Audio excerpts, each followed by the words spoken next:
Conveyor या system जिसे कहा जाता है वो मिरर इंडाइसिस, और फिफ्थ हम पढ़ेंगे जो चार्टर तंत्रों के बीच अंतराल के बारे में हम पढ़ने वाले हैं, है ना। तो जो आपका पहला टॉपिक है वो है आपका क्रिस्टल का वर्गीकरण। देखो क्रिस्टल का जो वर्गीकरण है वो 3 आधारों पर किया गया है। पहला जो है वो है सममिति तत्वों के आधार पर किया गया है ना। तो देखो क्या रहता है कि ना इसका बेसिस ये है कि ना जितने भी प्रकार के जो क्रिस्टल्स रहते हैं उनके अंदर सममिति तत्व आप लोगों को थर्ड ईयर में पढ़ने वाले हैं, मैंने आपको सममिति तत्व ऐसे भी बता दिए हैं ना। तो ऐसे क्रिस्टल जिनमें समान सममिति तत्व उपस्थित होते हैं, है ना, उनको एक बिंदु समूह में रखा जाता है ना। मतलब इन्होंने क्या किया, बिंदु समूह को डिवाइड कर दिए और उन्होंने ये कहा कि जितने भी मतलब अगर किसी के मतलब जिनके अंदर सममिति तत्व समान हो उनको हमने क्या किया है, एक ही प्रकार के बिंदु समूह में रखा है, जबकि दूसरे जिनमें सममिति तत्व समान नहीं है उनको दूसरे बिंदु समूह में इन्होंने क्या किया है, रख दिया है ना। जैसे कि अगर मैं बात करती हूँ कि ना अष्टफलकीय और घनीय मतलब के बारे में बात की जाती है, तो इसमें क्या किया जाता है, इनके अंदर मतलब टोटली जिस प्रकार के सममिति समूह उपस्थित होते हैं, सिमेट्रिकल एलिमेंट्स उपस्थित होते हैं, उसके बेसिस पे इनको क्या किया है, इनको समान ग्रुप में डाला है। इसी प्रकार से 32 बिंदु समूह दिए गए हैं, है ना, और उन 32 बिंदु समूह में क्या किया है, इनको डिवाइड कर दिया है, उनको डाल दिया है। उसके बाद बात करते हैं सेकंड है क्रिस्टलीय अक्षों और उनके बीच कोणों के आधार पर। देखो क्या रहता है हमारे पास कि ना मैंने आपको जब ब्रेविस लेटिस पढ़ाए थे, आपको याद हो तो ब्रेविस लेटिस मैंने आपको बताए थे 7 टाइप्स के, है ना। स्पेस लेटिसेस जो टाइप बताए थे वो मैंने बताए थे 7 प्रकार के बताए थे। कौन कौन से बताए थे, एक तो एक नताक्ष था, ऑर्थोरोम्बिक था, ट्राइक्लाइनिक था, और ऑर्थोरोम्बिक थे, ट्राइक्लाइनिक थे। उसके बाद हमारे पास थे मोनोक्लाइनिक थे हमारे पास, ठीक है ना, और ट्राइक्लाइनिक था, और हमारे पास इस तरीके के क्यूबिक थे, सिंपल क्यूबिक थे, 7 नाम मैं आपको भूल रही हूँ। हमारे पास इस तरीके से क्या थे, 7 नाम मैंने आपको बताए थे। एक तो था घनीय तथा नियमित, या फिर टेट्रागोनल था, ऑर्थोरोम्बिक था, मोनोक्लाइनिक था, ट्राइक्लाइनिक था, हेक्सागोनल था और रोम्बोहेड्रल थे, है ना। तो ये क्या थे हमारे पास 7 प्रकार के थे, है ना। तो क्या हुआ, इस प्रकार के अंदर क्या किया था हमने, ये जो 7 प्रकार जो डिवाइड किए थे, घनीय और ये सब जो डिवाइड किए, एक नताक्ष, द्विताक्ष, ऑर्थोरोम्बिक, द्विसंगताक्ष, हेक्सागोनल, ये जो हमने डिवाइड किए थे किस आधार पर किए थे, इनमें आपको याद हो तो अल्फा, बीटा और गामा कोण के आधार पर इनको डिवाइड किया था, है ना। कोण के आधार पर ही बंधों के मध्य में कोण बन रहा था, याद हो तो मैंने आपको ऐसे उस दिन बताया था, ये अल्फा, ये बीटा और ये गामा कोण है, बताया था मैंने उस दिन। वो क्यूब लेके मैं पूरा एंगल बता दी थी, है ना। और उसके बाद क्या किया था, बंध लंबाई मतलब ए, बी और सी, ये बंध लंबाई एक दूसरे से बराबर है, अलग अलग है, इसके बेसिस पे डिवाइड किया था। तो दूसरा क्रिस्टलों के प्रकार, क्रिस्टलों के 7 प्रकार जो ये हुए उनका आधार क्या हो गया हमारे पास, उनका आधार हो गया इनके बंध कोणों के बारे में हो गया, दूसरा हो गया हमारे पास इनकी बंध लंबाई के बारे में हो गया, है। तो ये जो डिवाइडेशन किया है, ये तो 32 बिंदु समूह का और 7 क्रिस्टलीय समुदाय स्पेस लैटिसेस का जो इन्होंने ये किया है, इसके आधार पर उन्होंने जो 7 प्रकार के बताया है, टेट्रागोनल, ये सब किस आधार पर किया है, बंध लंबाई और कोण के आधार पर इन्होंने किया है। उसके बाद हम बात करते हैं कि एक और टाइप के हो सकते हैं, थर्ड जो टाइप है वो हमारे पास है अवयव कोणों के बीच बंधों की प्रकृति के आधार पर, कि बंध जो बन रहे हैं वो किस प्रकृति के हैं और उनका नेचर क्या है ना। इस आधार पर बंधों की प्रकृति के आधार पर हमारे जो क्रिस्टल होते हैं वो हमारे पास किस प्रकार के होते हैं, 4 प्रकार के होते हैं, है ना। एक तो होता है हमारे पास आयनिक क्रिस्टल होता है, दूसरा होता है हमारे पास सहसंयोजक क्रिस्टल होता है, धात्विक क्रिस्टल होता है और आणविक क्रिस्टल हमारे पास होते हैं, है ना। अगर मैं आणविक क्रिस्टलों के बारे में बात करती हूँ तो इसमें क्या रहता है, हमारे पास 2 प्रकार के बंध उपस्थित होते हैं। आणविक क्रिस्टलों की अगर मैं बात करती हूँ तो इसमें 2 प्रकार के बंध उपस्थित होते हैं। एक तो हमारे पास होता है वंडर वाल बंध हो सकता है, या फिर हमारे पास होता है सहसंयोजक बंध हो सकता है ना। इस प्रकार से क्या है, एक दूसरे से जुड़े रहते हैं। अणु जो रहते हैं हमारे पास, अणु जो रहते हैं वो एक दूसरे से या तो क्या करते हैं, वंडर वाल बंध द्वारा, या फिर ये एक दूसरे से द्विध्रुव के द्वारा क्या करते हैं, जुड़े हुए रहते हैं, है ना। तो इस प्रकार का है ये जो अणु है ये एक दूसरे जुड़े रहते हैं और वीक इंटरेक्शन इनके मध्य में रहता है, तो इनके बॉन्ड्स क्या रहते हैं हमारे पास, वीक ही हमारे पास रहते हैं। उसके बाद इनके कुछ कैरेक्टर्स है, जैसे कि ना इनकी जो बंध ऊर्जा है वो क्या रहती है, काफी कम रहती है। उसके बाद ना इनके अंदर ना इनको आसानी से दबाया तथा डिस्ट्रॉय किया जा सकता है, क्योंकि इनके मध्य में इस प्रकार से बॉन्ड रहते हैं। और जैसे कि एग्जाम्पल है इसका एक आयोडीन का क्रिस्टल, आयोडीन को क्रिस्टल है, उनके मध्य में क्या रहता है, एक प्रकार से ये जो ध्रुव आकर्षण बल अंतराण्विक बल जो रहता है वो उपस्थित होता है ना। दूसरे की बात करते हैं सहसंयोजक क्रिस्टल, है ना। सहसंयोजक क्रिस्टल कौन से होते हैं, आपको सहसंयोजक बंध क्या होता है आपको पता है, ऐसे बंध जो कि क्या होते हैं, साझेदारी से बनते हैं। मतलब जब भी 2 अणु एक दूसरे के पास में आए, उनके मध्य में बॉन्ड बना है, तो क्या है, दोनों के इलेक्ट्रॉन की समान भागीदारी उसके अंदर रही है, तो वो बॉन्ड हमारे पास फॉर्म हुआ है ना। तो इस प्रकार के जो सहसंयोजक बंध जिन क्रिस्टल में उपस्थित होते हैं उनको हम क्या बोलते हैं, सहसंयोजक क्रिस्टल बोलते हैं। इनका गलनांक जो रहता है वो उच्च रहता है और विद्युत के क्या रहता है, ये कुछ अलग रहता है, क्योंकि बंध जितने इलेक्ट्रॉन थे, फ्री इलेक्ट्रॉन थे, तो बंध बनाने के काम आ गए। फ्री इलेक्ट्रॉन क्या है, अनुपस्थित है। जब फ्री इलेक्ट्रॉन अनुपस्थित है तो इसका अर्थ क्या निकला, इसका अर्थ ये निकला कि उनके मध्य में किसी भी प्रकार का फ्री इलेक्ट्रॉन नहीं है। और अगर फ्री इलेक्ट्रॉन नहीं है अर्थात ये कि इनमें विद्युत की चालकता दर्शाने की क्या है, नेचर उपस्थित नहीं होती है ना। उसके बाद ये काफी कठोर होते हैं और स्नेहक के रूप में इनको काम में लिया जा सकता है, और विभिन्न प्रकार के क्रिस्टलों में होते हैं, जैसे कि हीरा और ग्रेफाइट इसके एग्जाम्पल है। उसके बाद बात करते हैं हम धात्विक क्रिस्टलों के बारे में। देखो धात्विक क्रिस्टलों के बारे में ये कहा जाता है कि ना जो धनावेश जो रहता है वो इलेक्ट्रॉन अभ्र से, इलेक्ट्रॉन क्लाउड से, इलेक्ट्रॉन गैस से क्या है, घिरा हुआ रहता है ना। डायग्राम देखो आप, एक डायग्राम, जो पहला डायग्राम है धात्विक क्रिस्टल 40 लिखा हुआ है, इसमें जो गोले हैं वो तो धनावेश हो गए, और बाहर की तरफ ये जो गैस गैस गैस जो एरिया, क्लाउड टाइप का जो एरिया बना है वो क्या हमारे पास ऋणावेश है ना। तो क्या रहता है, इस ऋणावेश बादल जो है, ऋणावेश जो क्लाउड है, इलेक्ट्रॉन जो गैस है, उनके मध्य में हमारे जो इलेक्ट्रॉन वो क्या रहते हैं, बंधे हुए रहते हैं ना। तो इसमें क्या है, धातु का जो कंडेल है वो इलेक्ट्रॉन के बीच में क्या रहता है, इन्वर्स रहता है, और चूंकि इसके ऊपर आवेश जो है वो फ्रीली घूम रहे हैं, आसानी से घूमते जा रहे हैं, तो इसका मतलब इनके मध्य में क्या हो जाता है, इनके मध्य में क्या रहता है, उत्सर्जक बंध, मतलब इनके जो इलेक्ट्रॉन है वो फ्री रहते हैं, इसका मतलब इनकी जो चालकता है वो क्या हमारे पास मिलती है, उच्च चालकता हमको क्या है, मिल जाती है ना। और उसके बाद हम बात करें, लचीले होते हैं, क्योंकि धातु है तो धातु हमारे पास क्या होती है, लचीली होती है, चमकीली सतह वाली होती है, आधार पर्दनी होती है, इलास्टिसिटी होती है, प्रत्यास्थ होती है, तो ये इनके हाइट तनन सामर्थ्य इनकी जो रहती है वो ज़्यादा रहती है, तो इस प्रकार के गुण रहते हैं इसमें दर्शाए जाते हैं ना। और धातु बंध जो रहते हैं वो ना जो होते हैं वो दिशात्मक प्रकृति के नहीं होते हैं ना, तो धातु बंध रहते हैं हमारे पास क्या रहते हैं, दिशात्मक प्रकृति के रहते हैं। उसके बाद हम बात करते हैं, जो हमारा फोर्थ है वो हमारे पास आयनिक क्रिस्टल। आयनिक क्रिस्टल क्या रहते हैं, जब किसी भी आयनों के मध्य में बंध बनता है तो उसको हम बोलते हैं आयनिक क्रिस्टल बोल देते हैं। तो जैसे कि Na+ और Cl- के बीच में क्या होता है, आयनों के मध्य में क्या रहता है, कूलाम्बिक बल बनता है। तो इस प्रकार का जो क्रिस्टल है उसमें क्या रहता है, कूलाम्बिक आकर्षण बल उपस्थित होता है। Na+ और Cl- जो रहते हैं उनमें क्या रहता है, कूलाम्बिक आकर्षण बल रहता है, और इनमें ना वाष्पन की उच्च ऊष्मा होती है, वाष्प दाब भी इनका कम रहता है, कठोर तथा मंगूर होती है, इनका क्वथनांक गलनांक भी क्या रहता है, उच्च रहता है, और विद्युत के कुचालक भी होते हैं, क्योंकि जो आयन है वो तो एक दूसरे से बंध जाते हैं, जुड़ जाते हैं।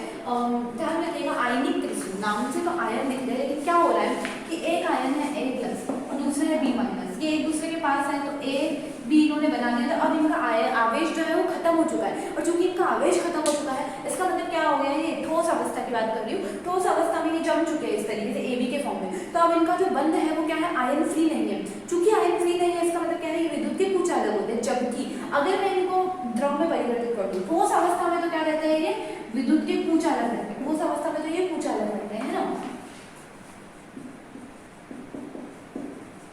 जबकि अगर मैं बात करूँ, मैं इनको द्रव अवस्था में करूँ, जैसे ही मैं द्रव में करूँगी तो ये आयन एक दूसरे से क्या होने लग जाएंगे, थोड़े थोड़े दूर दूर होने लग जाएंगे।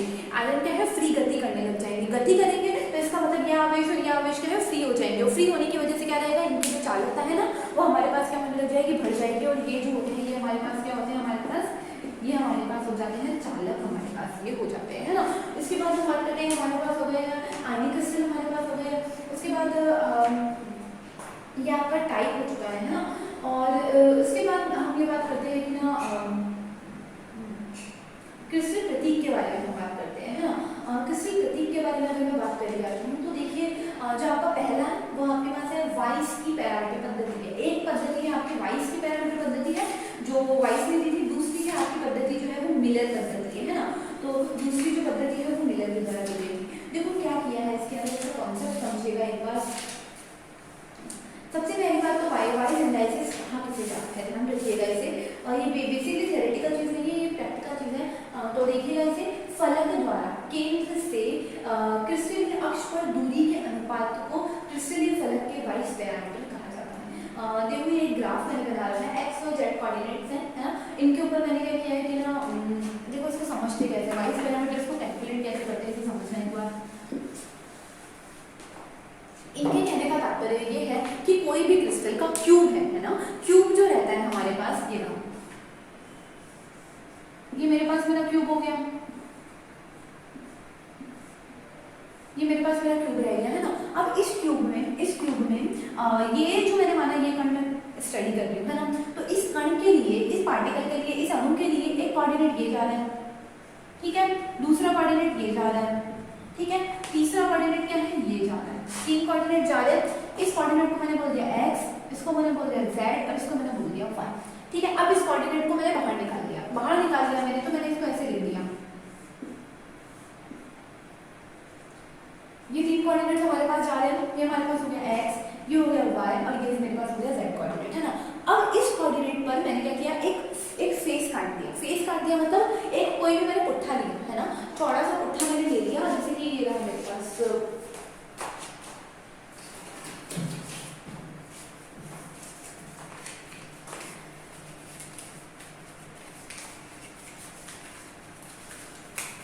ये रहा मेरे पास है ना। अब इसको लेके मैंने क्या कर दिया, यहाँ बीच में डाल दिया, समझ रहे हो, काट दिया मतलब साइड में से डाल दिया, इसको मैंने यहाँ डाल दिया है ना। तो ये पुट्ठा मेरे पास ये यहाँ डल गया है ना। तो ये पुट्ठा मेरे पास कैसा दिखेगा देखना, ये इस तरीके से ऐसा बन जाएगा, ठीक है। इस दूरी को मैंने क्या माना, आइडियल दूरी माना, मतलब ये मेरे पास हो गया a, ये मेरे पास हो गया b और ये मेरे पास हो गया c, ठीक है। तीनों समान दूरी पे है, a b और c तीनों बराबर है, मैंने ये माना है। और ये जो a है ये मेरे पास 1 पर है, इसको आइडियल है 1 माना है, इसको भी मैंने 1 माना है और इसको भी मैंने 1 मान लिया है ना। अब मैंने क्या किया, दूसरा पुट्ठा लिया, वो इससे थोड़ा बड़ा है मतलब वो इससे थोड़ा सा डिस्टेंस पे है, मतलब ये यहाँ पर आ गया, वो पुट्ठा मेरे पास इतनी दूरी पे आ रहा है, ठीक है ना। ये माना मैंने यहाँ आ रहा है ना। तो मेरे पास क्या हुआ, ये आइडियल 1 था मेरे पास, ये इससे जस्ट डबल दूरी पे आ रहा है, इससे ये इतनी डिस्टेंस, ये जितनी है उतनी ही दूरी ये है ना। तो ये क्या हो गया मेरे पास 2, ठीक है, ये इतनी दूरी है, ये इतनी दूरी, मतलब ये भी हो गया 2, ये इतनी दूरी और ये भी मैंने बनाया कम है लेकिन ये भी माना बराबर है, तो ये कितना हो गया 2। तो इसके वाइस एंड डाइसेस मुझे लिखने को बोले जाए है ना। तो देखना आइडियल को, मतलब इस वाले को ABC को तो आइडियल मानना है, इसको तो हमने आइडियल मानना है, इसे फिक्स रखना है, एक इसका आइडियल हो गया है ना। एक ABC जो है वो मेरे पास एक तो आइडियल मान दिया, लेकिन इसके रिस्पेक्ट में नए वाले का मुझे लिखना है। नया वाला कौन सा है, ये वाला है जो नया मैंने बनाया, इसका मुझे लिखना है ना। तो ये कितना हो जाएगा, ये हो जाएगा 2, 2 और 2 मेरे पास हो गया। इसी तरीके से अगर मैं पुट्ठा, मैंने ये तो बड़ा डाला, मैंने छोटा पुट्ठा डाल दिया, मैं क्या करूंगी देखना इसको एक बार कि ये रहा है ना मेरे पास। अब ये तो मेरे पास हो गया वो आइडियल ABC वाला है ना, एक आइडियल हो गया, एक वाला आइडियल हो गया। अब मानो कि मैंने कोई पुट्ठा डाला यहाँ से लेके उसकी लेंथ तो ये रहा, ठीक है। तो अब आप देख सकते हो A, तो ये हमारे पास A था, A तो एक ही है, एक ही है हमारे पास, जबकि हमारा जो B है वो क्या है, इस वाले से पहले ये था 1 है और 1 से डबल है, तो मतलब ये कौन सा हो गया, ये 2 हो गया है ना। और ये कितना, ये 1 था और ये 1 से आधी दूरी पे, मतलब ये हो गया मेरे पास 1/2। तो अगर मुझे इसके वाइस एंड डाइसेस लिखने को लिखी जाए तो मैं क्या लिखूंगी, x पर तो मेरे पास हो गया 1 है ना, y कोऑर्डिनेट पे मुझे मिल गया 2 है ना, और इसको मुझे मिल गया कितना 1/2, ठीक है। तो ये मेरे पास क्या हो गया, मेरे वाइस एंड डाइसेस मेरे पास हो गया मेरे है ना। तो इसी तरीके से मैंने लिखा है, देखिएगा ये डायग्राम बना रखा है मैंने। डिस्टेंस देखो ध्यान रखनी है, तो आइडियल है ABC, तो मेरे पास आइडियल हो गया, 1 का तो 1 ही हुआ, ठीक है। B वाले में क्या दुगनी दूरी पर है तो 2B लिख दिया। तीसरा जो है मेरे पास 1/3 पे है, आधा नहीं है 1/3 पे, तो 1/3 ले दिया, तो मैंने नीचे इसके वाइस एंड डाइसेस दे दिए। उसी तरीके से एक और मैंने बनाया है, देखो क्या किया है, क्यूब में मैंने टेढ़ा डाल रखा है ना। अब टेढ़ा डालने में इसको स्टडी कैसे करेंगे देखना एक बार।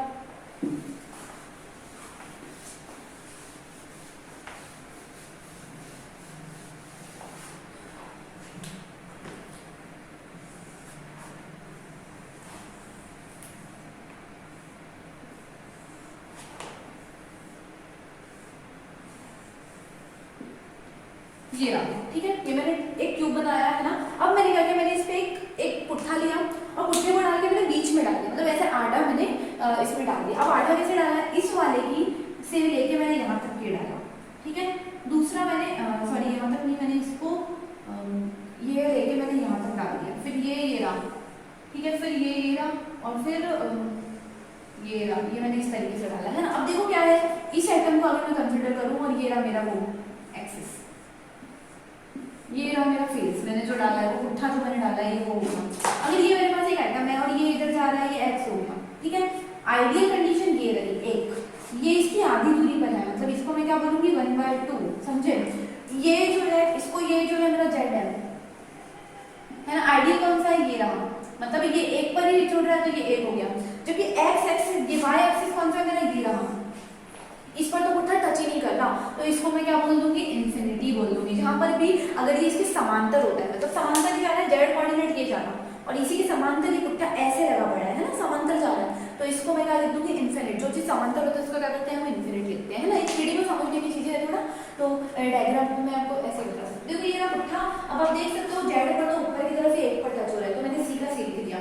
एक्स पर ये आधी दूरी पर टच हो रहा है तो इसको मैंने लिख दिया a/2, और ये y पर क्या है, टच ही नहीं हो रहा है, पैरेलल जा रहा है, तो इसको मैंने लिख दिया इन्फिनिटी। तो इसके कोऑर्डिनेट अगर मुझे y से कोऑर्डिनेट लिखे जाए तो मैं क्या लिखूंगी, 1 इन्फिनिटी और 2 मैं लिख दूंगी। ये मेरे पास हो गया y², ठीक है ना। अब मैं बात करती हूँ मिलर सूचकांक या फिर मिलर इंडाइसेस के बारे में बात करती हूँ। तो मिलर सूचकांक 1839 में दिए गए थे, किसी तल के मिलर सूचकांक दिए गए फलक द्वारा तीनों पृष्ठीय अक्षों पर काटे गए अंतःखंडों के केंद्र से दूरी के व्युत्क्रम होते हैं। देखो मतलब कहने का मतलब क्या हुआ, हमारे पास वाइस इंडाइसेस क्या थे, वाइस इंडाइसेस जहां पर ये कट कर रहा था वो दूरी थी। देखो जब मैंने ये बनाया था, ये तो अंदर वाला ABC हो गया और ये रहा ये, है ना। तो कहाँ पे क्या था हमारे पास वाइस इंडाइसेस, जहां पर हमारा ये पुट्ठा कट कर रहा था, है ना, वो जगह थी हमारे वाइस इंडाइसेस, है ना। जबकि मिलर इंडाइसेस क्या है, इसके व्युत्क्रम है, मतलब हमारे जो वाइस इंडाइसेस थे वो तो इसके बराबर थे, जहां पर कट कर रहा है अंतःखंड जिसे बोलते हैं, इंटरसेप्ट जिसे बोलते हैं, हमारा वाइस इंडाइसेस तो क्या था, उसके बराबर था। जबकि हमारा जो मिलर इंडाइसेस है वो क्या है, वो इसका जस्ट उल्टा है। मतलब क्या हुआ, वाइस इंडाइसेस का भी उल्टा हुआ हमारा मिलर इंडाइसेस। तो इसका मतलब ये कि हमारा जो मिलर इंडाइसेस है वो इस अंतःखंड का उल्टा होता है, मतलब वो वाइस इंडाइसेस का भी क्या होता है, उल्टा होता है। मतलब कि अगर मैं इसको बोलूँ कि ये मेरे पास आ रहा था 2 2 और 2 आ रहा था, तो मैं इसका, अगर मैं इसका मिलर लिखना चाहूँ तो मैं क्या लिखूंगी पता है, A/H, इस डिस्टेंस को मैं H बोल रही हूँ, इस H K L मैं इसको बोल रही हूँ, है ना। तो B/K और C/L के बराबर लिख रही हूँ। तो ABC तो मैंने आपको बता दिया आइडियल दूरी है, ABC मैंने आपको पहले ही बता दिया आइडियल दूरी, तो A B और C तीनों एक हो गया। H के L की बात करूं तो ये 2 है, ये 2 है और ये 2 है, तो 1/2 1/2 1/2। तो मतलब ये हुआ कि हमारा जो इसका जो हमारा अगर आपका इसका वाइस लिखने का बोला था तो इसका वाइस मिला था 2 आपको इसका वाइस मिला था।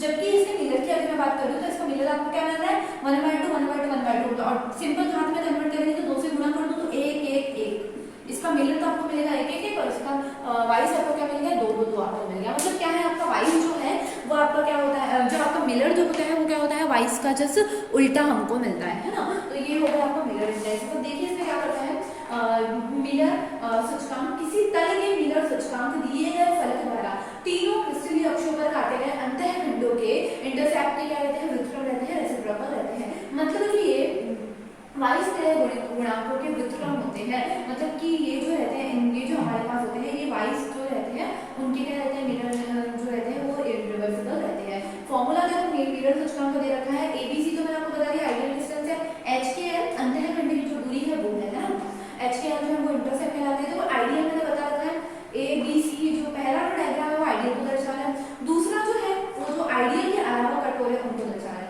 अब देखो अगर आप H के बारे में देखोगे तो H तो वहीं पर टच कर रहा है जहां पर आपका A करना चाहिए, ठीक है। L जो है वो आधी दूरी पे तय कर रहा है और जो आपका K है वो क्या है 3/2 ज्यादा है, एक्स्ट्रा है, उस पर ये टच कर रहा है ना। तो अगर आपको इसके मिलर लिखने को बोला जाए तो फॉर्मूला हम लिख देंगे, ABC की जगह तो मुझे एक ही लिखना है हर जगह, है ना, और H की जगह मैंने 1 लिख लिया, B की जगह मैंने 3/2 लिख लिया और मैंने ना मेरा जो L है उसकी जगह मैंने 1/2 लिख दिया। तो फाइनली मुझे क्या मिल गया 3 2 1 मुझे मिल गया, है ना। जबकि इसके बाद वाइस जो थे वो अलग थे। दूसरा जो डायग्राम में देख सकते हो आप, ये डबल वाला है ना। अभी जब डबल वाले में आपने क्या किया था, ये तो मैंने आपको अभी बताया, डबल वाले में मैंने क्या किया था, अभी मैंने आपको बताया ये चीज के ना, देखो 1/2 1/2 अंदर वाले को देखना है, ठीक है। आइडियल जो है देखो आपको ये जो कट जिसमें मैंने लाल लाल लाल निशान लगाया है ना, वो है जिसके बारे में आपको लिखना है ना। और जो नॉर्मली ब्लू पेन से बना हुआ है ना वो है जिसके बारे में आपको पता है, जो स्टैंडर्ड ABC बना है वो है ना।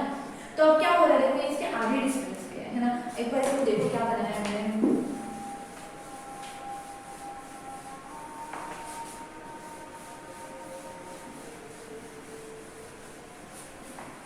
देखो अगर आपको ये प्लेन दे दिया है ना, ठीक है, ये यहाँ गया, ये यहाँ गया, ये यहाँ गया, ठीक है, ये क्या हो गया आपका, ये हो गया आपका आइडियल कंडीशन, मतलब ये 1 1 कॉमा नहीं लगाते, 1 1 1 हो गया मेरे पास, ठीक है। ये कौन सा हो गया मेरे पास, ये 1 1 1 हो गया, मतलब ये ए बी और सी हो गया मेरे पास, ठीक है ना। अब मुझे इनके अंदर एक प्लेन दे रखा है, वो इस तरीके से,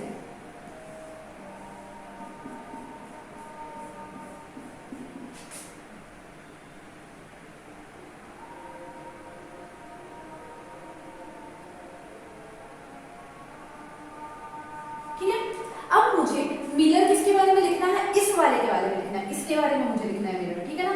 अगर मुझे इसके बारे में लिखने को कहा जाए तो मैं क्या करूंगी, ये तो मेरे पास हो गया मेरा ए, ये मेरे पास हो गया मेरा बी और ये मेरे पास हो गया मेरा सी, ठीक है, ये मेरे पास मेरा ए बी सी हो गया।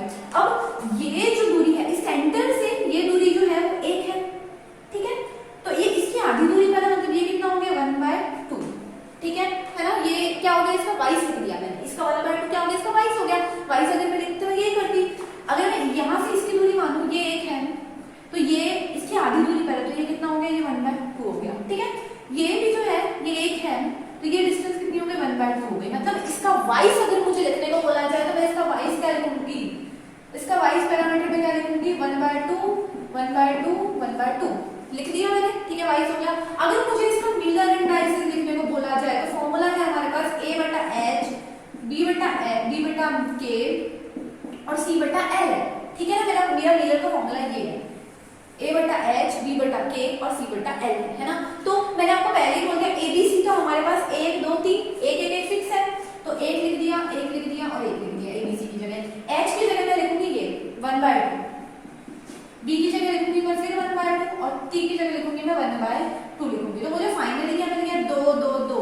तो मतलब अगर मुझे इसका वाइस पूछा जाए तो 1/2 1/2 1/2, और अगर आपको इसका मिलर पूछा जाए तो क्या हो जाएगा, इस फॉर्मूले में मान रखूंगी मैं और फिर मुझे मिलेगा 2 2 2 मुझे मिलेगा, है ना। तो ये हो गया मेरे पास। दूसरे की बात करती हूँ, देखो एक और डायग्राम बना रखा है, इसमें आप देखना क्या है, जो नॉर्मल ब्लू वाला है ना, इसको मैं बना के बताती हूँ आपको क्या किया इसके अंदर।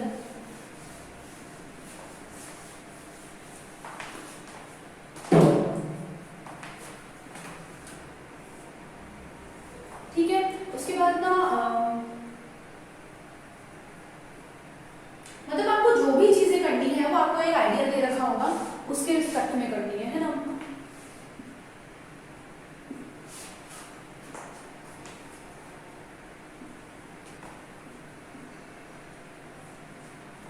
ठीक है, अब ये तो मेरा आइडियल हो गया मेरे पास मेरा आइडियल। अब मेरे को क्या करना है इसके अंदर, वो बनाना है मेरे को इसका, देखो ये कट पे फोकस कीजिएगा, है ना।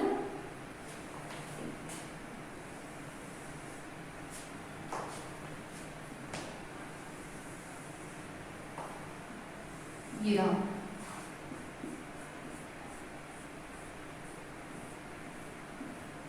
ये ठीक है। आप देखो इस चीज को समझने का प्रयास कीजिएगा। मुझसे मेरा मिलर किसके बारे में पूछा है, इस वाले के बारे में, ये जो मैंने निशान बनाया ना इसके बारे में पूछा है, जबकि मेरे पास मेरा आइडियल कौन सा दिया है, ये वाला, ये अंदर वाला, ठीक है ना, अंदर वाला मेरा आइडियल दिया है। अब इसको मैं मानूं तो मैं इसको क्या मानूंगी, देखो इसको या तो मैं 1 मान लूं, है ना, या मैं मतलब 1 ही मानती हूँ, है ना। तो मेरा आइडियल ये हो गया, मतलब ये मेरा ए है, ए हो गया, 1 हो गया, ये मेरा बी है 1 हो गया, और ये मेरा सी है, ये भी कितना हो गया, 1 हो गया, है ना। अब इसका जो जिसका पता लगा ना उसको देखूंगी मैं, वो कितना दिख रहा है देखने के बाद, ये मेरे पास देखो ये तो उसी जगह पे है जहाँ पे मेरा सी है, तो ये हमारा जो ये है इसका अगर मैं वाइस लिखने रहती, वाइस एंड वाइस अगर मैंने लिखी तो ये मुझे कितना मिल जाएगा, 1 ही मिला, क्योंकि जहाँ पर सी है वहीं पर ये है, तो 1 हो गया। ये जो है ये वाला पॉइंट है, ये क्या है, इससे जस्ट दुगुना है, जस्ट इससे क्या है, दुगुना है, मतलब यहाँ पे मुझे क्या मिल गया, 2 मिल गया, ठीक है ना। ये मुझे 2 मिल गया क्योंकि ये इस वाले से जस्ट दुगुना है, ठीक है, ये 2 मिल गया। इसका वाइस इंडाइसेस में लिखूंगी तो इसका वाइस इंडाइसेस में लिखूंगी तो मुझे क्या मिलेगा, 2 मिलेगा। इसका वाइस अगर मैं लिखने बैठूं, ये वाला पॉइंट है, ये इस वाले का 1 2 3 मतलब 1 2 3 और चौथा हिस्सा है, तो मतलब मुझे यहाँ पे कितना मिल गया, 1/4 मिलेगा, समझे आप लोग। तो मतलब मेरे पास वाइस पैरामीटर मिल चुके हैं मुझे 1 2 और 1/4 मुझे क्या मिल चुके हैं इसके वाइस पैरामीटर्स क्या है मुझे इसके मिल चुके हैं। एक सेकंड रुकिएगा है ना, मतलब ये अंदर वाले का पता लगा रहा है और ये इनको सॉरी है ना, ये जिसके बारे में पूछ रहे हैं मैंने, वैसे मैंने आपको अगर मैंने ये बता दिया, देखो मैंने जो मैंने पीपीटी में जो डायग्राम है वो अलग है और मैं जो आपको बता रही हूँ अलग है ना। मैं किसका पता लगा रही हूँ, मैं इस वाले का पता लगा रही हूँ है ना। आपको दिया होगा क्वेश्चन में, मेरे को इस वाले का पता लगा रही हूँ है ना। तो इस वाले के मैंने वाइस इंडाइसेस निकाल दिए, तो आप इसके वो मिरर इंडाइसेस भी निकाल दो फॉर्मूले से है ना। और अगर मुझसे बोला जाए कि ये वाला जो है ये आइडियल है, ये डार्क वाला जो आइडियल है और इसका पता लगाना है, तो आप वो भी पता लगा सकते हो। अगर मैं बोलूँगी ये ए है मेरे पास, अगर मेरे को ये दे दिया जाए है ना, अगर मेरे को ये दे दिया जाए कि भाई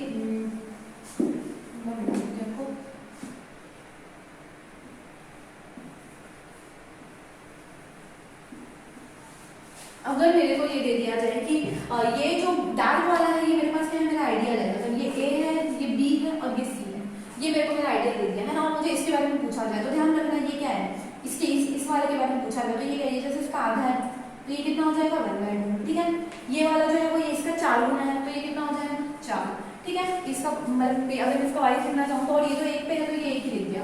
अब ये मुझे क्या मिल गया, इसको 1 बार 2 और 4 जो है मुझे क्या मिल गया, इसके वाइस इंडेक्स मिल गए। मिलर में कन्वर्ट करूंगी तो कोई फॉर्मूला लगा दूंगी मैं, A/H B/K C/L में फॉर्मूला लगा दूंगी। 1 दे दिया, 1/2 लिख दिया, दूसरा 1/4 लिख दिया और इसके बाद मैंने 1/1 मैंने लिख दिया है ना। तो इस आधार पर मुझे क्या मिल जाएंगे, इसके वाइस इंडेक्स मुझे मिल जाएंगे है ना।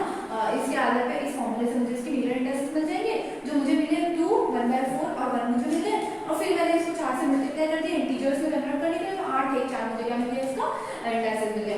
इस वाले डायग्राम को देखो, पहला डायग्राम ए बी और सी जो रेड वाला है वो मेरे पास क्या, मेरा आइडियल दे दिया है ना। और मेरे पास ना इनके बाहर वाले के बारे में पूछा है कि भाई ये क्या हो गया, इसके मिलर इंडेक्सेस बताओ। तो देखो ए जो है वो मेरे पास 1 हो गया, 1 पे करना है तो 1 हो गया। दूसरा जो है सी की बात करूं मैं तो देखो एल जो है वो इसका सी वाले का डबल है तो 2 हो गया। जो हमारे पास जो के है वो भी क्या है मेरे पास डबल है बी वाले का, तो ये भी 2 हो गया। तो मेरे पास 1 2 और 2 क्या हो गया, इसके वाइस इंडेक्सेस हो गए। इसका मिलर इंडेक्सेस मैं फॉर्मूले से फाइंड आउट कर सकती हूँ। उसके बाद मैंने बात की जो हमारे पास अंदर वाला जो रेड है वो ए बी सी जो है मेरे पास वो क्या आइडियल है, और बाहर वाला जो है वो क्या है मेरे पास क्या है मेरे मतलब वो जिसके बारे में पता लगाना है वो है। तो पहला वाला जो है वो उसका दुगना है, दूसरा वाला जो इसका दुगना है 4 हो गया, क्योंकि इसके तीसरा वाला भी दुगना है, इसके बेसिस पे मिलर इंडेक्सेस में पता लगा सकती हूँ। उसके बाद मैं बात करती हूँ घनीय क्रिस्टल के बारे में, मैं बात कर रही हूँ जालक तलों के। देखो अब पढ़ने वाले हैं जालक तलों के बीच अंतराल के बारे में, जिसे कि हम कहते हैं सेपरेशन बिटवीन लैटिस प्लेन्स के बारे में हम बात कर रहे हैं है ना। तो सबसे पहला जो हमारा घनीय जालक होता है, यह पाया जाता है कि त्रिविम जालक में जिसके मिलर सूचकांक जो हमारे पास है HKL है, क्रमागत तलों के बीच पृथक्करण को इस संबंध के द्वारा दर्शाया जाता है। कॉन्सेप्ट समझिएगा, देखना क्या रहता है हमारे पास कोई भी ट्यूब है ना, हम क्या पढ़ रहे हैं, जालक तलों के मध्य अंतराल के बारे में बात कर रहे हैं। इंटरप्लेनर डिस्टेंस या इंटरस्पेशियल डिस्टेंस के बारे में हम बात कर रहे हैं। तो मैं क्या बोल रही हूँ,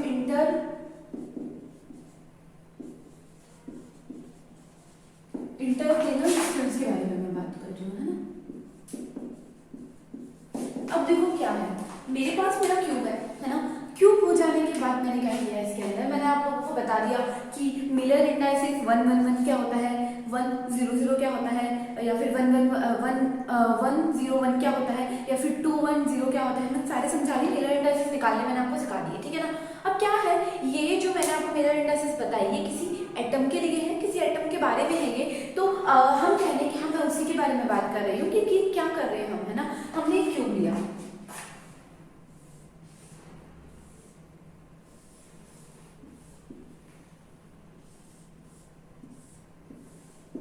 ये मैंने मेरा क्यूब लिया है ना। इस क्यूब को लेने के बाद मैंने क्या किया, इसके अंदर एक प्लेन डाल दिया। प्लेन मतलब ऐसे लेके, ये मेरा डब्बा है, ये मेरा डब्बा है ना। और मैंने कोई कागज लेके, देखना मैंने कोई कागज लेके, जैसे कि ये प्लेन है ना, इसको मैंने इसके बीच में डाल दिया है ना। तो क्या करेगा, ये इस डब्बे को 2 बराबर भाग में डिवाइड कर देगा। इसी तरीके से मैंने क्या कर दिया, ऐसा एक कागज इधर एक कागज इधर, 3 हिस्से बढ़ गए। तो मैं हिस्सों की बात नहीं कर रही, मैं बात ये कर रही हूँ कि जब मैंने इसके अंदर ऐसे प्लेन लगा दिया है ना, ये रहे, ये रहे, ये रहा, एक प्लेन मैंने लगा दिया, ठीक है। दूसरा भी प्लेन मैंने ऐसे लगा दिया,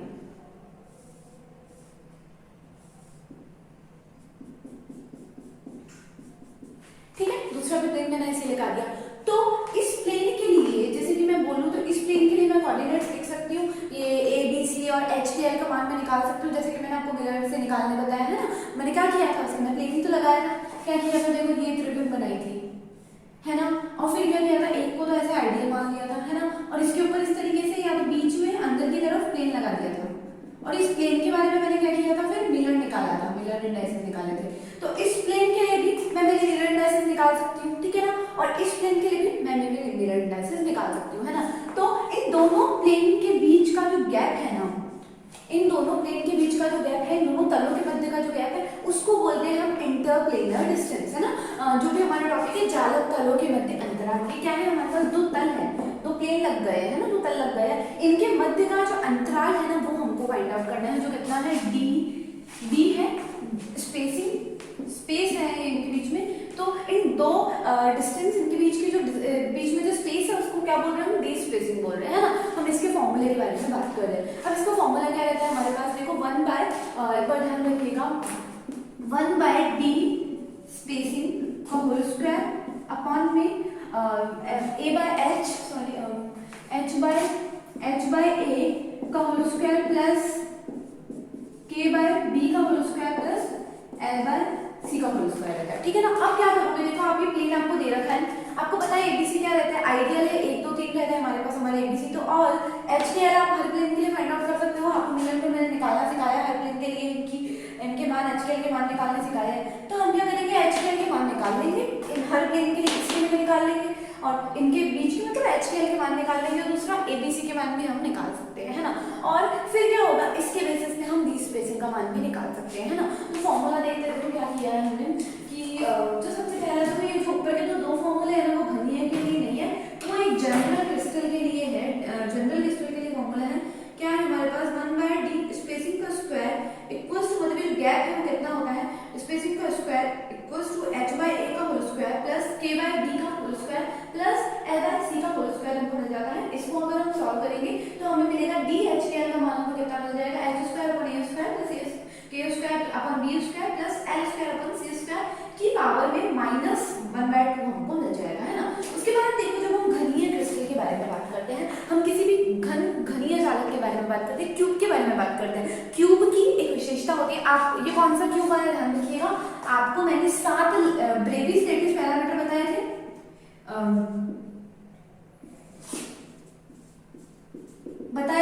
तो मैंने आपको बताया था सबसे पहला था आपका क्यूबिक, दूसरा था हमारे पास ऑर्थोरोम्बिक, तीसरा था हमारे पास रोम्बोहेड्रल,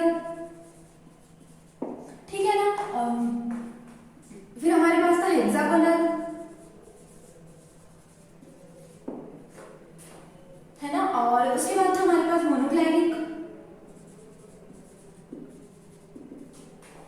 उसके बाद था टेट्रागोनल, उसके बाद था ट्राइक्लाइनिक, ऐसे था ट्राइक्लाइनिक, ठीक है ना। तो इस तरीके से हमारे पास क्या थे, 7 हमारे पास क्रिस्टल प्लेन्स थे हमारे पास, याद आ गए कौन कौन से, घनीय थे, उसके बाद ना एक नताक्ष थे, एक नताक्ष थे, ये ऑर्थोरोम्बिक थे, देखो मेरे को इंग्लिश में याद है, ऑर्थोरोम्बिक से, रोम्बोहेड्रल से, और उसके बाद ट्राइक्लाइनिक थे और टेट्रागोनल थे, ये हमारे पास टेट्रागोनल का एनाग्राम दिखानी है ना, ये हमारे पास ये थे। तो अभी क्यूबिक की याद आए, ये ब्रेविस पैरामीटर के बारे में बात चल रही है, क्यूबिक के अंदर की क्या विशेषता पड़ी थी कि a बराबर b बराबर c था, है ना। तो इसका मतलब ये a b c तीनों क्या हो गए हमारे पास a के बराबर हो गए, है ना। तो मैं a स्क्वायर को नीचे कॉमन ले सकती हूँ, तो हमारे पास क्यूबिक का फॉर्मूला क्या रहेगा देखना, a equals to b equals to c है क्यूबिक के लिए, तो हमारे पास डी एच के एल का मान कितना मिल जाएगा, a upon H square plus K square L square की पावर में, मतलब रूट में हमको H square K square L square मिल जाएगा, क्योंकि हम इसको कॉमन ले लेंगे, ये हो गया हमारा घनीय के लिए। अब हम बात करते हैं, देखो सिंपल क्यूबिक लेटिस में हम बात कर रहे हैं कि सिंपल क्यूबिक लेटिस में हमें क्या करना है ना। देखो हमने डिफरेंट प्रकार के तल हैं ना।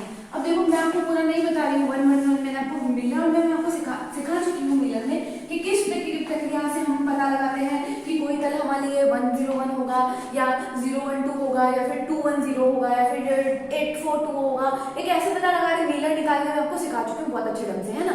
तो अब हम क्या करेंगे, अब हम क्यूबिक क्रिस्टल, अब हम सिंपल जो हमारा सरल घनीय जो रहता है सरल घनीय जालक जो रहता है, कैसा जालक, जिसमें क्या रहता है, सिर्फ सरल घनीय जालक कौन से जालक होते हैं मैंने आपको बताया है, ऐसे जालक जिनमें क्या रहता है, सिर्फ यहाँ कोनों पर एटम उपस्थित होता है। इस प्रकार के जालक के बारे में मैं बात कर रही हूँ। ये सरल घनीय जालक है, इसको बोलते हैं सिंपल क्यूब, इनके बारे में बात कर रही हूँ। इनके अंदर मैंने क्या किया है, एक बार तो मैंने 100 प्लेन लगाया है ना, 100 प्लेन लगाया है ना, मतलब 3 या 4 प्लेन लगाऊंगी मैं, वो मैंने 100 वाले लगाया है। एक बार मैंने लगा दिया 110 वाले लगा दिए। एक तो पहली कंडीशन में तो मैंने ये लगाया है, दूसरी कंडीशन में मैंने लगाया 110 वाले प्लेन, ठीक है ना, तीसरी कंडीशन में मैंने लगा दिया 111 वाले प्लेन। अब देखो सुनो मेरी बात, आप एग्जाम के अंदर या फिर आप पढ़ते टाइम पे अब हर चीज, हर प्लेन के बारे में डिस्क्रिप्शन नहीं निकालने बैठोगे, है ना, क्योंकि इतना टाइम हमारे पास नहीं है। आप क्या करना, अभी आपको पीपीटी में कुछ डायग्राम्स देखने को मिलेंगे, है ना, आप उन डायग्राम्स को एज इट इज अपने दिमाग में डालो, ठीक है ना, दैट इज अ सजेशन। आप उनको याद कर लो, रट मारो, जो भी आपको करना है आप जिस भी तरीके से कर सकते हो उन चीजों को आप कर लो, है ना, उन डायग्राम्स को याद रख लो। आपको इस तरीके से क्या करना है, एक तो पहला आपको सिंपल क्यूब का डायग्राम याद करना है, ठीक है ना, सिंपल क्यूब के 3 डायग्राम याद करने हैं, एक तो 100 के लिए, एक 110 के लिए और एक 111 के लिए, ठीक है ना। उसके बाद एफसीसी फलक केंद्रीय चालक जो रहता है उनके लिए भी आपको 100 याद करना है, 110 के लिए डायग्राम याद करना है, 111 के लिए याद करना है। उसके बाद बीसीसी रहता है बेस सेंटर, मतलब आधार केंद्रीय, मतलब जिनके बीच में एक एटम रहता है, वो बीसीसी के लिए भी आपको क्या करना है, ये 110 के लिए, 110 के लिए और 111 के लिए आपको 3 डायग्राम याद करना है। इन डायग्राम के याद हो जाने के बाद आप आराम से इन चीजों को कर पाओगे। देखो क्या करना है, ये डायग्राम है आपका पहला डायग्राम है, इसमें क्या है, ये जो एक 4 तल बना रखे हैं, देखो आप लोग देख रहे हो तो 4 तल बने हुए हैं, और ये 110 वाले तल है। डायग्राम याद रखना, देखो किस तरीके से बनाया है, 3 क्यूब को एक साथ जोड़ रखा है, इस टाइप का डायग्राम है, और इनके बीच की स्पेसिंग क्या कहलाएगी, देखो अब देखो अब क्या कहलाएगा, देखो दो हमने क्या किया है, 2 तल लगा दिए, एक 110 वाला, मतलब देखो ऐसा तरीके इस क्यूब में मैंने एक तल लगा दिया, ये रहा जैसा भी है, ये एक तल लगा दिया मैंने, ये लगा दिया मैंने, ये कौन सा हमारे 100 वाला तल है, ये भी 100 वाला तल है, तो इनके बीच की गैप क्या कहलाएगी, डी 100 कहलाएगी, मतलब ये वाला जो तल है इसका टाइप कौन सा है, 100 वाला है ना। और इसके लिए अगर मैं मिलर्स निकालने बैठूं तो इसके लिए भी 100 आते हैं, है ना, दोनों सेम प्रकृति के हैं, दोनों का सेम मिलर, तो इनके बीच का गैप कितना कहलाएगा, डी 100 कहलाएगा। इसकी कैलकुलेशन हमको करनी है। उसके बाद दूसरा डायग्राम में देखो, दूसरे डायग्राम में क्या किया है, 2 क्यूब ऐड कर रखे हैं और विकर्ण के फॉर्म में लगाया है। ये कौन से प्रकार के 2 तल लगाए हैं, 110 वाले लगाए हैं, 2 तल, है ना, इनके बीच का गैप क्या कहलाएगा, डी 110 कहलाएगा। तीसरे वाला जो क्यूब है वो है हमारे पास 3 तल लगा रखे हैं, जिनमें से ये एक तल जो है वो हर एक इंडिविजुअल तल कौन सा है, 111 वाला है, दूसरा भी 111 वाला है, इनके बीच का गैप कहलाएगा डी 111, है ना।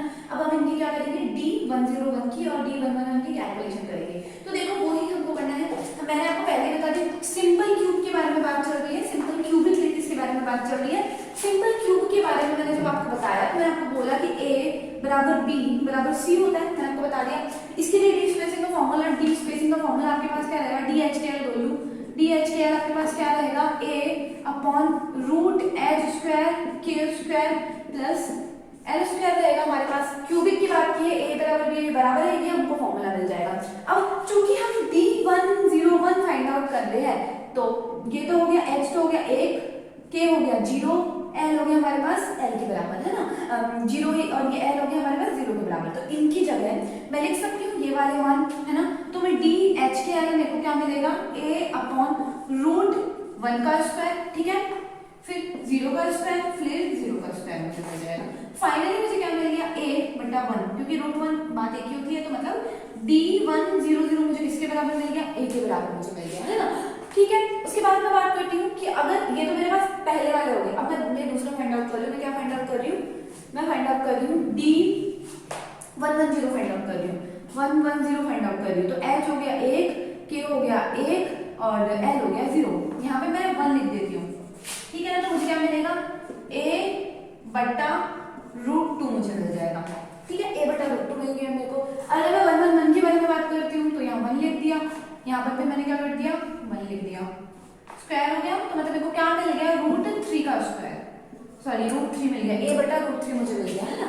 तो इस तरीके से मेरे को ये 3 मान मिल गए। देखना d सिंपल क्यूबिक की बात की है, D111 D101 मिला है मुझे a के बराबर, D110 मिला है मुझे a बाय रूट 2 के बराबर, D110 मुझे मिला है a बाय रूट 3 के बराबर। इन तीनों का अगर मैं रेशियो निकालूंगी तो मुझे a रेशियो में मिलेगा a अपॉन √2 a अपॉन √3। और अगर मैं इनको रिवर्स कर दूं 1 बाय d11 करूं 1 बाय d11 करूं 1 बाय d111 करूं तो मेरे को कितना मान मिलेगा 1 अनुपात में √2 अनुपात में √3 मुझे मिल जाएगा। अब दूसरा है हमारे पास इंट्रासेंट्रिक क्यूबिक लैटिस, जिसे बोलते हैं अंतः केंद्रीय। जिनमें क्या होता है अंतः केंद्रीय कौन से होते हैं, इनके सेंटर में अंतः केंद्रीय होंगे, जिनके बीच में क्यूब के बीच में एक एटम उपस्थित होता है। इसमें देखिए सबसे पहला जो डायग्राम है वो आपको क्या दर्शा रहा है, d111 वाले के बारे में 111 वाले तल दर्शा रहा है, दूसरा जो है 110 के बारे में दर्शा रहा है, तीसरा 111 तल के बारे में दर्शा रहा है। तो 100 वाले हैं उनके बीच की स्पेसिंग कहलाएगी d100, ठीक है। दूसरी कहलाएगी वहां पर d11 और तीसरे हमारे पास कहलाएगी d11 कहलाएगी, है ना। अब आप अंतः केंद्रीय के बारे में बात कर रहे हैं तो अगर आप डायग्रामेटिक देखो तो क्या ख्याल रखिएगा, ए का मान देखो, ए का मान इस चीज को समझने का प्रयास कीजिएगा। थोड़ा सा आपको ये थोड़ा सा अजीब है, अजीब नहीं है मतलब थोड़ा सा समझने की चीजें हैं। देखो क्या है,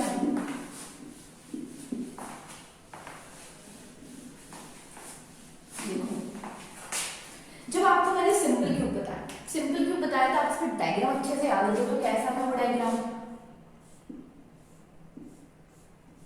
सिंपल क्यूब का 100 बना रही हूँ, ये था, ठीक है। और इसी से जुड़ा हुआ जो क्या था आगे की तरफ, मतलब ये ऐसे है तो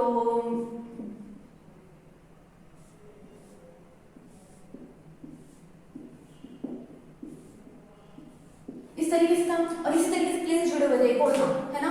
तो क्या हो रहा था, देखो ये लेंथ कितनी कहलाती है, एक क्यूब की अगर मैं बात करूं, सिंपल अगर मैं एक क्यूब की बात करूं, सिंपल अगर एक क्यूब की बात करूं तो ये लेंथ कितनी कहलाती है, ए लेंथ है ना। तो जब एक प्लेन की बात करूं तो ये एक प्लेन था, मतलब ये एक 100 प्लेन था, ये दूसरा 100 प्लेन था, 100 प्लेन था। इनके मध्य की स्पेस क्या कहलाया था हमारे पास, डी स्पेसिंग कहलाई थी, ठीक है। या फिर मैं कह रहा हूं इनके मध्य का जो गैप था, इनके मध्य का गैप तो डी स्पेसिंग कहलाई थी, डिस्टेंस तो, लेकिन इसकी लेंथ कितनी कहलाई थी हमारे पास, ये लेंथ कितनी होगी, ये ए लेंथ होगी, है ना। तो मैंने सब जगह क्या यूज में लिया था, ऊपर डी ए अपॉन करके यूज में लिया था, ठीक है ना। लेकिन जब मैं इंटरक्यूबिक की बात कर रही हूँ, इंटर मतलब अभी जो अंतः केंद्रीय वालों के बारे में बात कर रही हूँ, तो यहाँ सेंटर में एक एटम उपस्थित है, ठीक है ना, सेंटर में एक एटम उपस्थित है। इसका मतलब मैं यहाँ प्लेन बनाऊंगी, समझ लो इस चीज को, यहाँ प्लेन मैंने बना दिया। और चूंकि मैं यहाँ प्लेन बना रही हूँ और ये कौन सा वाला प्लेन है मेरे पास, ये है मेरे पास 100 वाला प्लेन है, फिर ये भी 100 वाला प्लेन है, फिर यहाँ पर भी ये प्लेन बन गया, ठीक है ना। और फिर ये एक प्लेन मैंने इस एटम से गुजरता हुआ बना दिया है, ठीक है ना। और ये भी मेरे पास हो गया 100 वाला, ये भी मेरे पास एक 100 वाला प्लेन हो गया, है ना। इनके बीच का गैप कितना हो रहा है, ये पूरा ए है, तो ये गैप कितना कहलाएगा, ये मेरे पास कहलाएगा a/2 कहलाएगा, समझे आप लोग। तो वही समझे अब मैं क्या कहना चाह रही हूँ, अगर मैं इसके लिए मतलब अंतः केंद्र के लिए अगर मैं d100 की वैल्यू निकालूंगी तो मुझे कितने मिलेगी, a अपॉन में √h² अपॉन के h² के बराबर मिलेगी, ठीक है। चूंकि हम इसकी बात करें d10 के बारे में बात करें तो h 1 हो गया, k 0 हो गया और l मेरे पास ये हो गया, और a का मान कितना हो गया, इन दोनों के बीच का गया a/2, समझे आप लोग। अब ए ही रहेगा क्योंकि पहले तो ये था, लेकिन बीच में भी एक प्लेन आ गया तो ये कितना हो गया, a/2 हो गया, ठीक है ना। तो इसको मैं क्या लिखूंगी, a/2 में लिखूंगी, रूट में लिखूंगी 1 का स्क्वायर प्लस 0 का स्क्वायर प्लस 0 का स्क्वायर, मतलब मुझे कितना मिल गया, a/2, समझे आप लोग। आंसर पहले जो मान था यहाँ पे मैंने सिर्फ ए लिखा था, तो पहले मेरे को a मिला था, a/2 मिला, समझे आप लोग। इस चीज को समझिएगा, ध्यान रखिएगा इस चीज का। अब मैं बात करती हूँ तो देखो ये जो मैं देखती हूँ d100 में को कितना मिला, a/2 मिल गया, ठीक है ना।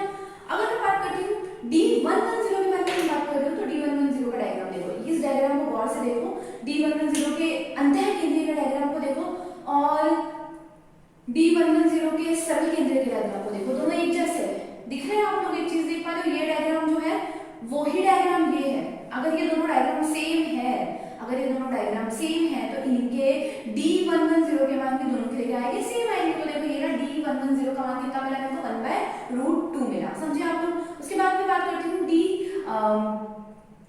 d111 के बारे में बात करें तो देखो पहले हमारे पास सिंपल क्यूब की अगर मैं बात करूँ तो सिंपल क्यूब में मेरे पास इस तरीके से था डायग्राम। सरल केंद्र के बारे में अगर मैं बात कर रही हूँ तो मेरे पास डायग्राम इस तरीके से था, एक बार ध्यान रखना। जो मेरा ड्राइंग बहुत गंदी है, प्लीज फोकस मत करना।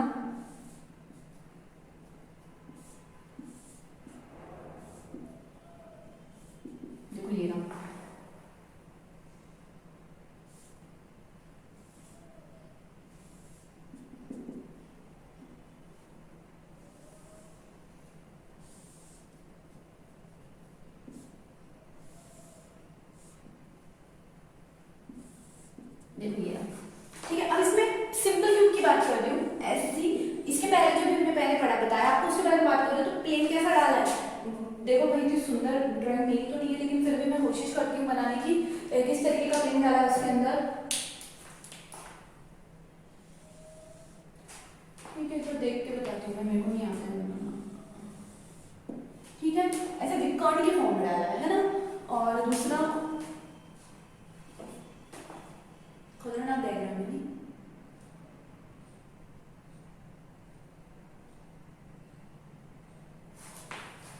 अरे मतलब समझो एक प्लेन तो इस तरफ है, कैसे बनाऊं मैं इसको, ये ड्राइंग इतनी अच्छी नहीं है।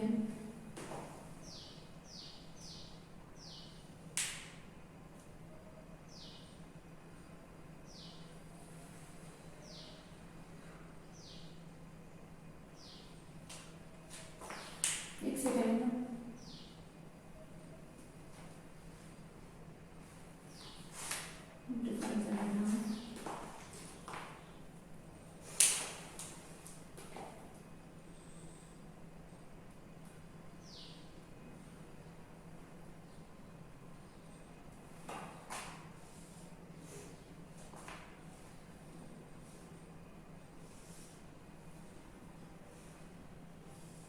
देखो एक प्लेन इस तरीके से बना हुआ है ना, वो थोड़ा सा ऊपर लिया है इस पॉइंट को, तो आपको दिख रहा होगा।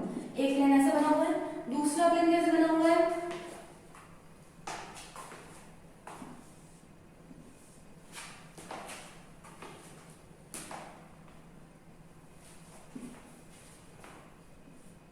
इस तरीके से कुछ बना हुआ है, ठीक है ना। और एक प्लेन में ऐसे बना रहे, देखो मेरे से ज्यादा ये एक प्लेन इस तरीके से बना हुआ है ना, आप समझ जाना जैसा भी है, ठीक है ना। ये हमारा सिंपल क्यूब के बारे में बात थी, है ना। अब आप देखो गौर से देखने की, मैं तो कॉन्सेप्ट पे जाती हूँ, कॉन्सेप्ट पे जाने के बाद क्या है, ये एक प्लेन है मेरे पास, कौन सा 111 टाइप का एक प्लेन है। ये वाला जो प्लेन है, ये ग्रीन वाला छोटा सा जो मैंने बनाया है, ये मेरे पास है 111 टाइप का एक प्लेन है ना। ये भी अच्छे से बुक बनाओ और प्लीज ध्यान रखना, मैं मेरी ड्राइंग अच्छी नहीं है, ठीक है ना। ये राइट प्लेन, ठीक है ना। तीसरा जो ये प्लेन है, ये भी मेरे पास क्या है 111 टाइप का प्लेन है, ठीक है ना।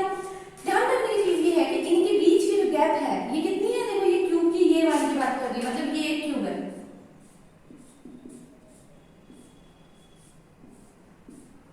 ठीक है। ये वाली लेंथ की मैंने बात कर रही है, ये ए होगी, ये भी ए होगी, सारी की सारी लेंथ कितनी होगी, ए ही होगी। तो इनके बीच का गैप कितना है, ए है ना। अब देखो हमारा जो मैं आपको बता रही हूँ, कौन से के बारे में बात कर रही हूँ मैं आपसे, मैं आपसे बात कर रही थी, सॉरी, ये तो मेरे पास ये रहा, ये जनरल बीसीसी का तो डायग्राम देखो 111 वाला ये है ना। और अगर मैं आपसे अंतः केंद्र के बारे में बात करूं, तो अंतः केंद्र वालों ने क्या किया, अंतः केंद्र में क्या है, यहाँ पर एक एटम है और इसमें यहाँ पर एक एटम है, तो यहाँ पर एक प्लेन डाल दिया, समझे, इस एटम से गुजरता हुआ ये एटम सा यहाँ से गुजरता हुआ एक प्लेन डाल दिया, ठीक है ना। और यहाँ से भी इसमें गुजरता हुआ एक प्लेन डाल दिया, बीच में एक प्लेन बीसीसी में एक्स्ट्रा हो गया। तो इसका मतलब अगर ये वाला जो नया प्लेन डाला है, ये भी 111 होगा, ठीक है। ये नया प्लेन डाला ये भी 111 होगा, ठीक है मेरे पास। तो अगर मेरे को इन दोनों के बीच का डी स्पेसिंग फाइंड आउट करनी है, तो इनके लिए गैप कितना लूंगी, इतना थोड़ा ना लूंगी, a/2 लूंगी ना, पहले वाले से आधा लूंगी, a/2 लूंगी। तो मैंने यही किया है ना। इनका ध्यान रखिएगा, एससीसी मतलब एससी के अंदर, सिंपल क्यूब के अंदर, और अभी जो अंतः केंद्रीय मैंने आपको बताया, अंतः केंद्रीय या फिर मैं उसको बीसीसी जिसको बोल रही हूँ मैं, है ना, जो मैं बीसीसी बोल रही हूँ, उनमें पहला वाला डायग्राम जो है वो क्या है, अलग है।